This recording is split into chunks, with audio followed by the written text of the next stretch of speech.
Negara lain bergantung pada kita. Sebetulnya ini sudah beberapa kali saya cek siapa sih yang tergantung pada kita, ternyata banyak sekali. Yang telepon ke saya banyak sekali, kepala negara, Perdana Menteri, Presiden. Oh ini tergantung, kok banyak sekali. Saya kaget juga.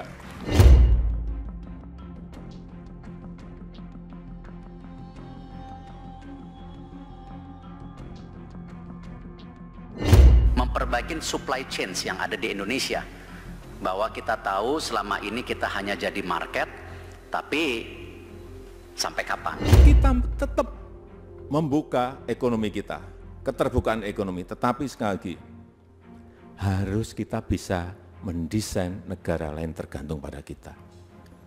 Harus jangan sampai kita ini hanya menjadi cabang. Bagaimana membangun sebuah ekosistem besar sehingga negara lain tergantung pada kita. Karena kita ini memiliki potensi besar, memiliki kekuatan besar, tapi sering kita lupakan. Kita memiliki sumber daya alam, SDA.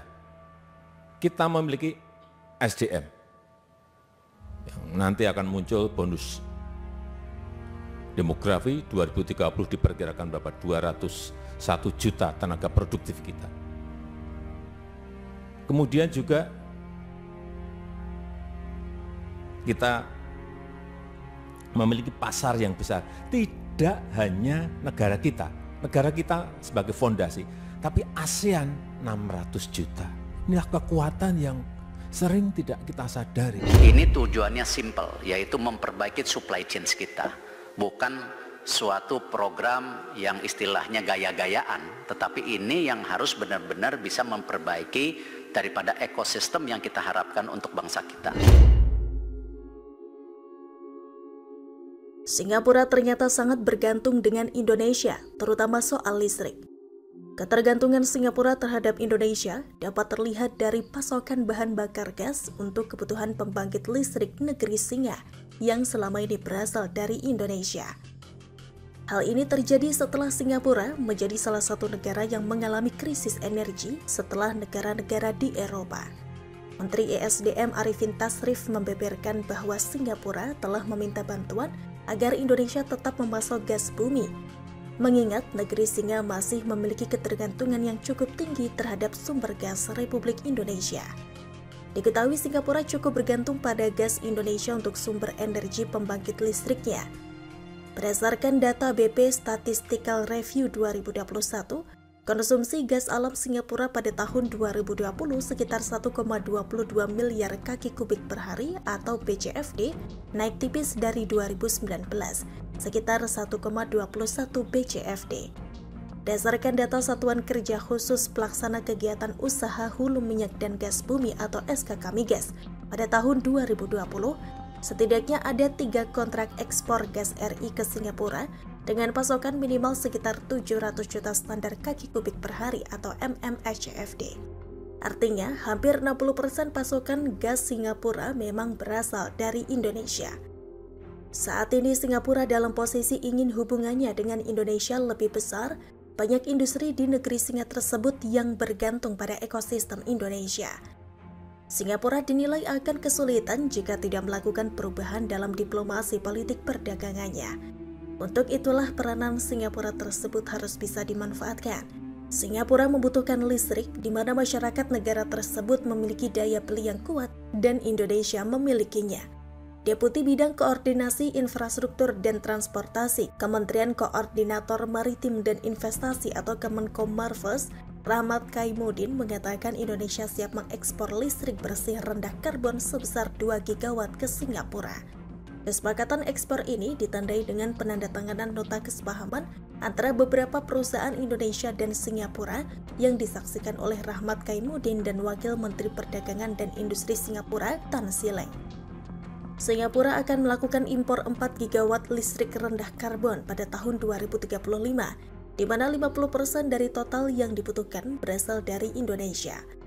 Indonesia sebagai negara dengan sumber energi hijau terbarukan atau EBT besar, dinilai cocok oleh Singapura untuk melakukan ekspor listrik. Alasannya, negeri Singa itu tak punya cukup banyak sumber energi. Proyek tersebut disebutkan memiliki nilai investasi hingga 50 miliar dolar Amerika Serikat atau setara 812 triliun rupiah. Kerjasama antara Indonesia dan Singapura merupakan sebuah kerangka kerja untuk memfasilitasi proyek-proyek komersial guna mengembangkan energi karbon dan perdagangan listrik lintas batas serta interkoneksi kedua negara. Indonesia sendiri memiliki potensi pembangkit energi baru terbarukan di sistem Sumatera sebesar lebih dari 10 gigawatt yang dapat dikembangkan untuk mendukung ekspor listrik ke Singapura. Multiplier effect akan menciptakan lapangan pekerjaan baru bagi Indonesia karena pembangkit listriknya dibangun di Indonesia, investasinya dari swasta, nasional, dan asing. Selain itu, dari sisi analisis manfaat dan biaya atau cost and benefit analysis secara keseluruhan harus memberikan keuntungan bagi negara, badan usaha, dan masyarakat setempat termasuk dampak lingkungan. Tak hanya Singapura, Indonesia juga memiliki keinginan untuk ekspor listrik ke negara kawasan ASEAN lainnya. Sebab, Indonesia dan negara-negara di kawasan Asia Tenggara atau ASEAN sendiri selama ini juga telah menjalin kerjasama dengan membangun jaringan gas dan Trans-ASEAN Power Grid. Potensi listrik di Indonesia yang melimpah ini tentu juga tidak terlepas dari dorongan pemerintah untuk berhenti mengekspor barang mentah. Sudah bukan rahasia jika Indonesia memiliki sumber tenaga listrik yang begitu melimpah. Hal ini mendorong pemerintah untuk memanfaatkan seluas-luasnya peluang bisnis di bidang industri pembangkit listrik.